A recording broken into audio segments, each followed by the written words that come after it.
Come back wearing that 45 and ain't to play games with you. Donovan Mitchell, back-to-back 30-point games, 7 made threes.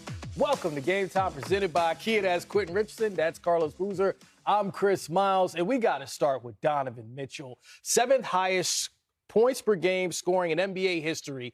Back-to-back 30-point games to start this series. And, oh, yeah, from outside, 7 made threes. Just incredible. This refers to what we talked to pregame, man. This guy's sacrificed the whole season. Now he's stepped back into that leadership role when they need it. He's not going to be 23, 22 points a game now. He's upping it to 30. And this is what you get from the Spider-Man when it's time to win. You know, Booz, he pointed to something very, very specific there. You look at Donovan Mitchell, and it's the lowest points he's had in a number of seasons and least amount of minutes and shots. That was on purpose. It's not like his game has taken a step back. He's done it on purpose for his team to get here. And as the playoffs start, right back to that high-powered production. Yeah, I mean, I think also his teammates got better. I mean, the guys around him improved. They got better over the summer. They're having an outstanding season this year. It's one of the better Cleveland seasons we've seen, especially without a LeBron James in the lineup. So, but Donovan in this game, when Miami made a huge run, Hero starts making a lot of shots, Donovan took the game over, hit a nice step back, jump shot, hit 2 threes back-to-back, got the momentum back in Cleveland's favor. Yeah, 17 points in the fourth quarter. So really scored the points that they needed when they needed it most. That run you mentioned was a 25-8 run by Miami to make it a one-possession game. But let's get back to the hot shooting, because it's 40 made threes in the first 2 games, 22 threes tonight. That's the third most in franchise history. The most the Cavs have ever made is actually an NBA playoff record, 25, back in 2016. So, Q Rich, take us through how they were able to knock down so many outside shots, because it wasn't just Donovan. It was by committee.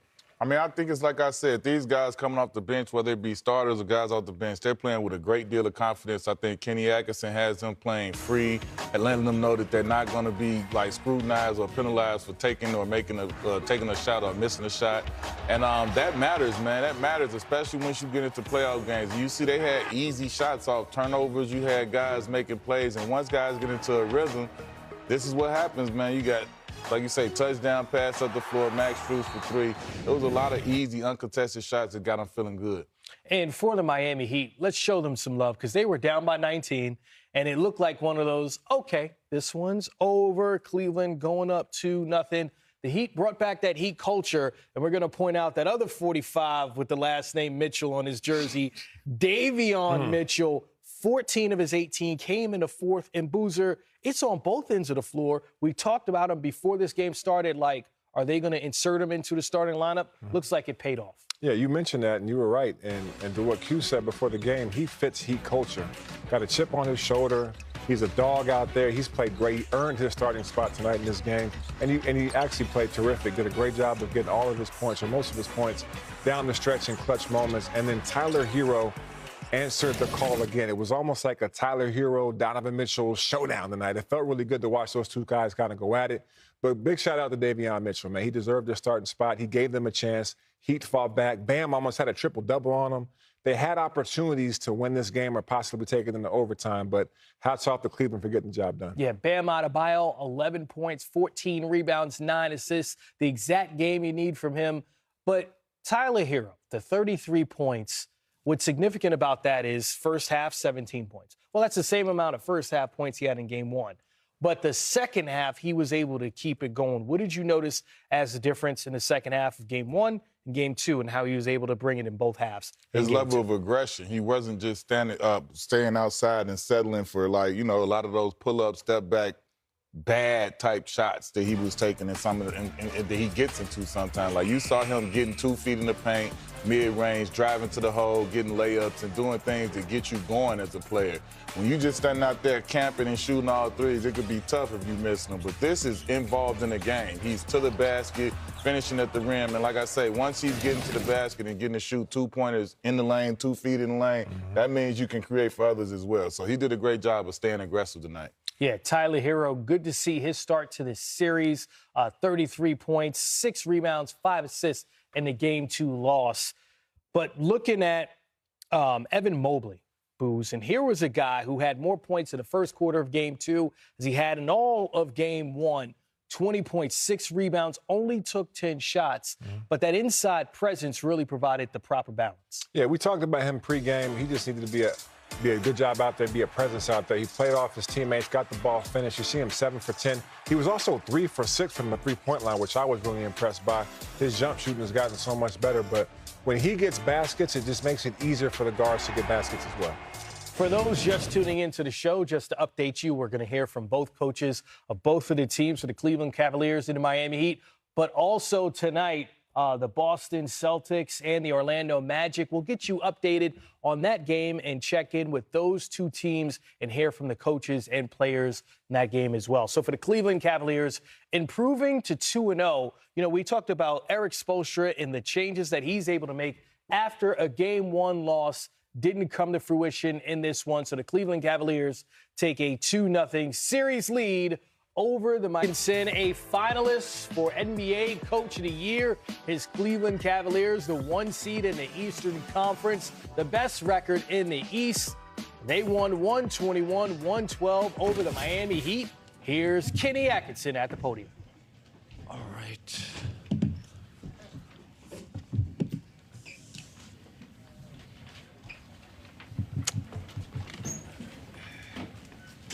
Joe? How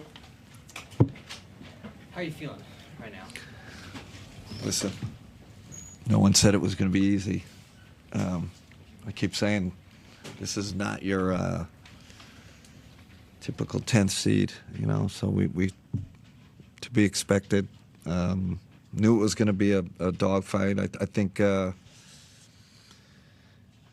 we missed a ton of shots, in that second half.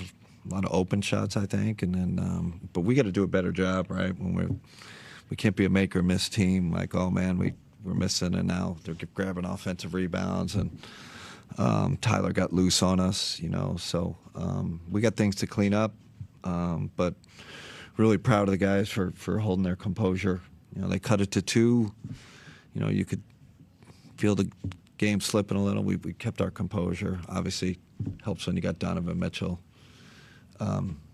Those are one of those, superstar takes over game situations. Really big time shots, and pretty good shots too for him. Did you haven't needed that many Mitchell games like that this year? Did you feel? I feel like when we need him, he gives it right. Like he knows the moment.